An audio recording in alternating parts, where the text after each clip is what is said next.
We're diving into a story today that's pretty tough. Mm-hmm. It's a story that's been unfolding up in Trois-Rivières, Quebec. Uh, Involves a missing student and a community that really rallied around trying to find her. Oh, wow. The details that we have are from a Radio Canada news report, Yeah. and they give us some answers, but they also raise some questions. Yeah, It's never easy when you have a situation like this. no, it's never easy. And it makes you wonder, what more could have been done. Right, and I think that's what we're going to explore today. Exactly. So to set the scene a little bit, we have this missing student, Alexandra Martine Diengo Lumbai. A student at UQTR sparked this huge community search effort. Yeah, I was reading about that. Really incredible how everyone came together. It is, and almost 80 people gathered to participate in a search party on Île Saint-Quentin. Wow, 80 people. Yeah. That's amazing. It is, and somebody even traveled all the way from Montreal to participate. Wow, that's commitment. That's commitment, and it really shows you the impact that this story had. Yeah, it's times like these that you see the best in people. Absolutely. Tragedies like this, they can really bring a community together. Right, and you see that hope and you see that determination to find this missing person. Exactly. And it's not just about finding the person. It's about supporting each other through a really difficult time, offering comfort and just being there for one another. It's that shared sense of hope and purpose, and that's really powerful. It is, and sometimes that can make all the difference. But in this case, as the search party was getting started, something happened that really shifted the tone. Police sirens started going off, announcing a really grim discovery. Oh, no. Yeah. A kayaker had found a body in the Saint-Maurice River really close to the marina. Oh, gosh. Those moments, the shift from hope to despair. This is like a punch to the gut. It is. And for those people who are out there searching, they're giving their time and their energy. They're emotionally invested. Exactly. And then to have that happen. It's heartbreaking. It really is. And then, of course, you have this period of waiting and wondering. Right. The police were understandably cautious about releasing information. Of course. They confirmed that the body had been found and that it would help advance the investigation. Yeah. They were also reviewing security footage from a nearby factory. Okay.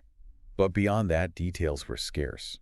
I imagine they have to be really careful in these situations.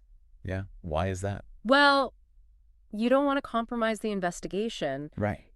Releasing information too soon could tip off a suspect or taint evidence.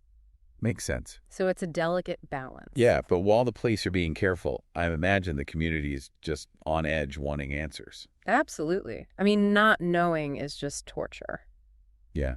Especially when you're hoping against hope that it's not the person that you're looking for. Right. You're holding on to that sliver of hope. Exactly. And that uncertainty just prolongs the agony. It really does. Yeah. Everyone needs closure. Right. It's a natural human need. Without it, you're just left in this limbo. So where does the community go from here? What are the next steps in the investigation? Well, the first thing is to formally identify the body. Right. Once that's done, investigators will start digging into Alexandra's life. Like what specifically? Her routines, her relationships, any recent stressors, things like that. They'll also analyze the security footage from the factory, Right. examine the area where the body was found, and explore every possible scenario. It's like piecing together a giant puzzle. Exactly. And sometimes those pieces are really small and hard to find. It's a long process. It is, but hopefully it will lead to some answers. In the meantime, I guess the community has to find a way to grieve and to heal. That's right. It's a long road, but they'll get through it together. And this whole case, it really brings to light the fragility of life. Yeah. And it makes you wonder what measures communities can take to prevent these sorts of tragedies from happening in the future. That's a good question. Maybe better lighting along the riverbank. Hmm. More visible signage about the water conditions. Or even peer support programs at the university. Things like that. It's about being proactive Exactly. instead of reactive. Right.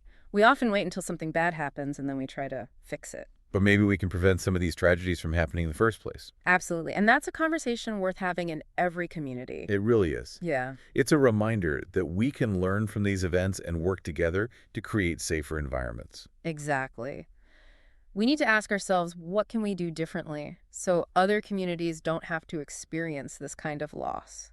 A powerful thought to leave us with today. Yeah. This deep dive has been a tough one, but it really underscores the importance of community and vigilance and proactive efforts to ensure safety and well-being. Absolutely. Thanks for joining me today. It's been a pleasure. And to all our listeners out there, stay safe and take care of each other. And don't be afraid to reach out for help if you knew it. That's right. We're all in this together. We are. Until next time. See you then. Yeah.